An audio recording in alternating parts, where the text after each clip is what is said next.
하나님 말씀은 구약성경 사무엘하 16장 1절에서 4절까지입니다. 우리 같이 한 목소리로 함께 읽겠습니다. 다윗이 마루턱을 조금 지나니 무비보셋의 종 시바가 안장 지은 두 나귀에 떡 200개와 건포도 100송이와 여름과일 100개와 포도주 한 가죽 부대를 싣고 다윗을 맞는지라. 왕이 시바에게 이르되 네가 무슨 뜻으로 이것을 가져왔느냐 하니 시바가 이르되 나귀는 왕의 가족들이 타게 하고 떡과 과일은 청년들이 먹게 하고 포도주는 들에서 피곤한 자들에게 마시게 하려 함이니이다. 왕이 이르되 내 주인의 아들이 어디 있느냐 하니 시바가 왕께 아뢰되 예루살렘에 있는데 그가 말하기를 이스라엘 족속이 오늘 내 아버지의 나라를 내게 돌리리라 하나이다 하는지라. 왕이 시바에게 이르되 무비보셋에게 있는 것이 다 내 것이니라 하니라. 시바가 이르되 내가 잘하나이다. 내 주 왕이여 내가 왕 앞에서 은혜를 입게 하옵소서 하니라. 아멘. 이제 다윗이 회개를 하고 회복되어 가고 있습니다. 하나님께서 그에게 총기도 넣어주시고 또한 지혜도 주시고 또 이제 그가 그를 도울 수 있는 후세도 보내주시고 그래서 기도가 응답되어져서 이제 다시 하나님께서 그에게 약속하셨던 그 다윗의 왕국을 다시 세워주시기 시작을 했습니다. 그런데 오늘 우리가 읽은 이 본문의 내용을 보면 이제 사울의 종이었던 시바 그리고 무비보셋을 지금 섬기고 있는 무비보셋의 종이 된 그 시바가 다윗에게 후한 아주 많은 선물을 가지고 온 기사를 우리가 보았습니다. 그런데 지금 시바가 다윗이 예루살렘을 떠났다고 하는 이야기를 들었을 것이고 그래서 다윗을 위해서 또 그의 가족과 또 함께 하고 있는 자들을 위해서 지금 많은 선물을 가지고 왔습니다. 그런데 이 가져온 나귀에 대해서 다윗이 이제 시바에게 묻습니다. 네가 이러한 선물을 가져온 이유가 뭐냐? 어떻게 이 선물을 가져왔느냐? 이렇게 묻는 이유는 비록 시바가 무비보셋 시종이면서 또 다윗이 그에게 권세를 줬습니다. 그 재산을 관리할 수 있는 그런 권세를 사무엘하 9장에서 주었습니다. 그런데 그러함에도 불구하고 즉 소유권이 무비보셋에게 있지만 또 재산에 대한 관리권은 시바에게 분명히 있지만 지금 시바가 가져온 이러한 큰 선물은 그저 시바 혼자서 할 수 있는 것이 아니기 때문에 다윗이 시바에게 다시 묻는 것입니다. 우리가 앞에서 이 사무엘하 9장의 내용을 살펴볼 때 9장 10절에 보면 시바에게 아들이 15이 있고 종이 20명이 있다라고 하는 기록을 우리가 살폈습니다. 왜 그 이야기를 썼는가? 바로 그 시바에게는 아들 15과 종 20이 있었다라고 하는 것은 절대적인 후원자이고 지지자이고 즉 시바에게는 큰 힘, 큰 영향력이 있는 것으로 묘사한 것이다. 그에 비해서 무비보셋은 그의 주인이 되는 그가 섬겨야 되는 무비보셋은 절름발이로서 무기력한 자로 이렇게 나와 있었습니다.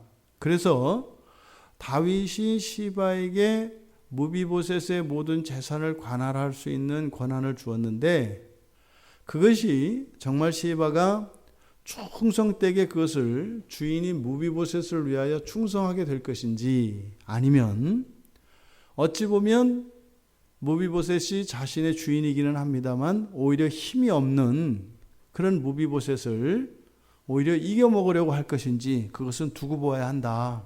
우리가 이렇게 이야기를 했었습니다. 그런데 이 시바가 그동안 어찌하였든 무비보셋의 다시 말해 사울의 모든 재산을 무비보셋이 물려받았고 무비보셋이 물려받은 그 재산을 지금 시바가 관리하고 있습니다. 그런데 지금 다윗을 위해서 큰 선물을 준비해 온 거예요. 그래서 다윗이 물었습니다. 이것이 어찌된 일이냐? 왜 이것을 가져왔느냐? 그랬을 때는 사실은 이 선물이 누가 보낸 것이고 어찌된 연유인가를 묻는 의도겠죠. 그런데 시바는 그렇게 얘기합니다. 이것은 순수하게 자신의 충성의 표현이다. 지금 다윗 왕께서 과거에 저에게 이렇게 큰 은총을 입게 하셔서 제가 정말 이런 부귀영화를 누릴 수 있게 되었고 다윗 왕께서 지금 어려운 처지에 있으니까 돕기 위해서 가져온 것입니다. 이렇게 이야기를 합니다. 그런데 비록 시바에게 무비보셋의 모든 재산에 대한 이런 관리 처분권이 있다 할지라도 이러한 일은 주인인 무비보셋의 이름으로 행해져야 되는 거죠. 시바 자신의 이름으로 되어서는 안 되는 거죠. 그것을 사용할 권리가 있다고 해서 그 재산으로 인하여 명예나 또한 이런 선행을 하고 덕을 쌓는 일은 반드시 주인께로 돌아가야 되는 것입니다. 그것이 마땅한 종의 도리입니다. 그런데 시바는 어떻게 하고 있어요? 자신의 충성 행위라고 이야기하고 있습니다. 그러면서 시바는 뭐라고 이야기하냐면 다윗의 물음에 대해서 지금 내 주인 무비보셋은 예루살렘에 있습니다. 그런데 말이죠. 그 내 주인이 그렇게 말씀을 하시더라고요. 이스라엘 족속이 오늘 내 아버지 나라를 내게 돌릴 것이다. 무슨 말이에요? 왕께서 다윗 왕께서 예루살렘을 떠나셨다는 이야기를 듣고 압살롬이 반란을 일으켰다는 그 이야기를 듣고 이제 이스라엘 백성들이 바로 무비보셋의 아버지였던 사울 왕의 그 영화와 영광을 자신에게 돌릴 것이다. 무슨 말이에요? 왕으로 삼을 거라는 거죠. 이제 이스라엘 백성이 자신을 왕으로 삼을 거라고 이야기하더이다. 이렇게 얘기하는 겁니다. 지금 고자질하는 거죠. 지금 가져온 것은 자신은 그에 비해서 어떻게 해요? 자신은 오히려 다윗에게 충성을 하고 있고 다윗에게 똑같이 은총을 입었던 무비보셋은 배신했다는 거죠. 지금 시바의 이런 거짓입니다. 이 거짓 모함에 다윗이 속아 넘어갑니다. 이게 사실상 생각을 해보십시오. 지금 무비보셋은 늘 다윗과 함께 같이 궁전에서 밥을 먹습니다. 함께 지냅니다. 그리고 무비보셋은요, 이 다리가 절름발이기 때문에 이스라엘의 율법에 의하면 이렇게 신체에 큰 결함이 있는 불구자는 왕이 되지 못합니다. 왜요? 불구는 하나님의 저주를 뜻하기 때문에 왕이 될 자격이 없어요. 무비보셋이 아무리 자신이 왕이 되려 왕이 되고자 하고 또 이스라엘 백성이 무비보셋을 왕으로 세우려 한다 할지라도 무비보셋은 결코 왕이 될 수 없는 사람입니다. 더더군다나 무비보셋은 다윗에게 큰 은혜를 입어서 이미 생명의 은혜를 덧입었고 또 늘 함께 식탁에서 식사를 나눴단 말이죠. 그럴 리가 없죠. 무비보셋이. 그런데 다윗이 시바의 말을 듣습니다. 이 시바의 말을 듣는 이유가 뭘까요? 뇌물을 가져왔기 때문에 그래요. 이 선물이 단순한 선물이 아니라 바로 뭐였어요? 뇌물이었던 겁니다. 뇌물은 목적이 있습니다. 그 끝에 다윗이 시바에게 하는 말은 뭐예요? 무비보셋에 있는 것이 다 내 것이니라. 과거에는 소유권은 무비보셋에 있고 너에게 이렇게 재산을 처분하고 관리할 수 있는 그런 권리만 있었지만 이제는 다 너에게 주겠다. 이렇게 이야기를 한 거예요. 지금 여기서 시바가 했던 이야기, 아직까지 다윗은 이 정황을 모르죠. 왜? 예루살렘은 떠나 있으니까요.